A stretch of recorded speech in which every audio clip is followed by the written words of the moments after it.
You are not a villain, you are a woman who has finally learned the most difficult lesson of all, that saying no is the only way to say yes to your own sanity. For the last 12 years, you have been the definition of compromise. You have shared a bed, a life, and a name with someone who, in the end, did not know how to be there for you. You have spent a decade negotiating your existence, bending your edges to fit into a shape that never quite felt like your own. And now, after the dust has settled, after the divorce has been finalized, and the silence of your own home has finally become a comfort rather than a burden, you have decided that you are done. You are done being small. You are done being the person who bends until they break. This story begins not with a vacation, but with a rebirth. You are in your early 40s, a time when many of us start to realize that the world does not owe us a second chance, but it does offer us the tools to build a new one. You have been through the fire of a marriage that ended, and you have emerged from the ashes, not just alive, but rebuilding. You went to therapy, you did the hard work, you faced the ghosts of your past and told them to move on. You went to the gym, you lifted the weights, you felt the burn in your muscles, and you felt the strength return to your bones. You reconnected with your friends, you felt like yourself again. And so, naturally, you decided to take a vacation, not a solo trip, because you wanted to celebrate this new life with the people who matter. You reached out to 5 of your closest friends. You asked if they wanted to join you. 3 said yes. One of those 5 was Diane. But Diane said no. And here is the beautiful, crucial part of this story. Diane said no. She told you that she had other trips scheduled, that her time was limited, and that she could not make it. And you accepted that. You did not argue. You did not beg. You simply said, no problem.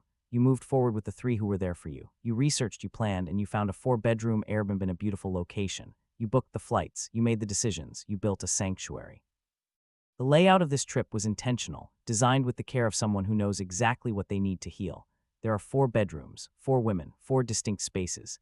You and one friend have the master bedrooms, each with a king-sized bed, a private bathroom, and a view that belongs only to you. The other 2 friends have the double rooms, each with 2 separate beds, ensuring that even if they need to share a room, they have their own space to retreat to. Everyone has their own room.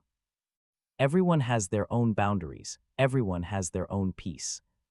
1 month away from the departure date, the excitement was palpable. You were ready. You were ready to laugh, to eat, to sleep, and to breathe without the weight of the past pressing down on your chest. And then the phone rang. It was Diane. Her previous trip had fallen through. The universe, or perhaps a scheduling error, had opened a window for her. She wanted to come. She wanted to join the party. You, being the gracious host, the organizer, the person who had already done the work, said, "That's great, Diane, but our host has multiple properties.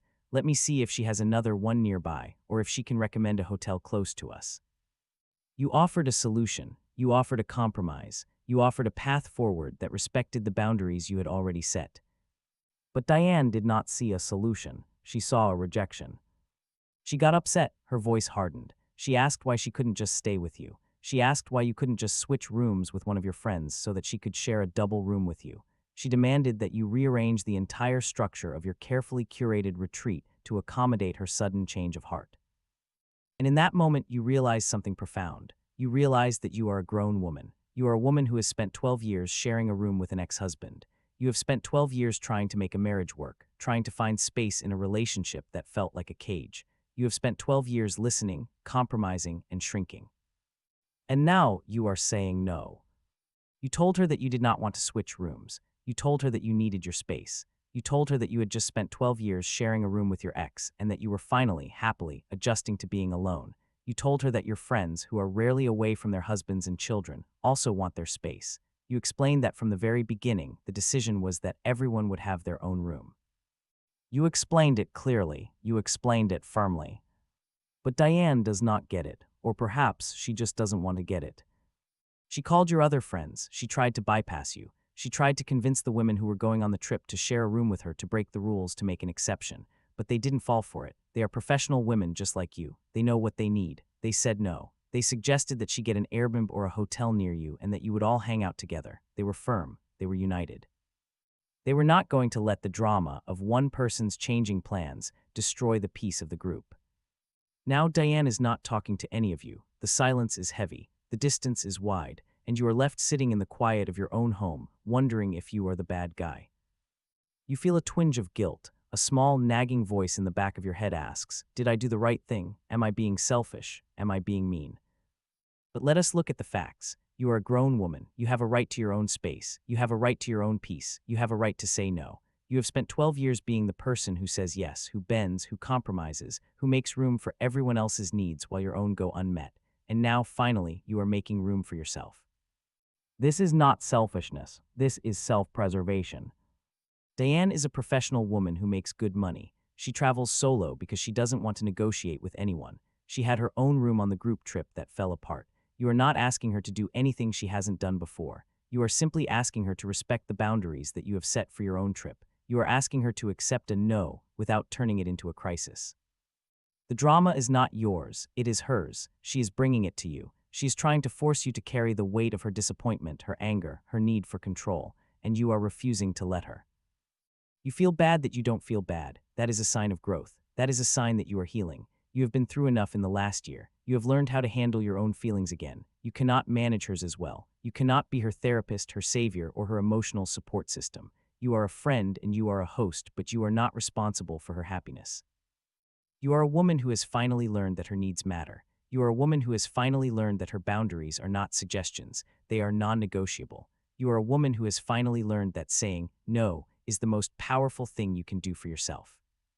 So what would you do? If you were in Diane's shoes, would you have accepted the no? Or would you have tried to force your way in? If you were one of the other friends, would you have shared your room with her? Or would you have stood your ground? The truth is, you did the right thing. You protected your peace. You honored your healing. You respected your own needs. And you gave your friends the gift of a drama-free vacation. This is not the end of a friendship. It is the beginning of a new dynamic. It is the beginning of a relationship where you are equal. It is the beginning of a relationship where your no is respected.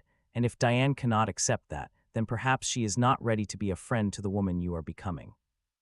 You are not selfish. You are not mean. You are not the bad guy. You are a woman who has finally found her voice, and you are using it. So take a deep breath. Let the guilt go. It does not belong to you. It belongs to Diane, and she can carry it. You carry your own peace. You carry your own joy. You carry your own freedom. The trip is in 1 month. The rooms are booked. The friends are ready. And you are ready. You are ready to laugh, to eat, to sleep, and to breathe. You are ready to be yourself. And that, my friend, is the greatest vacation of all. What would you do? Drop it in the comments.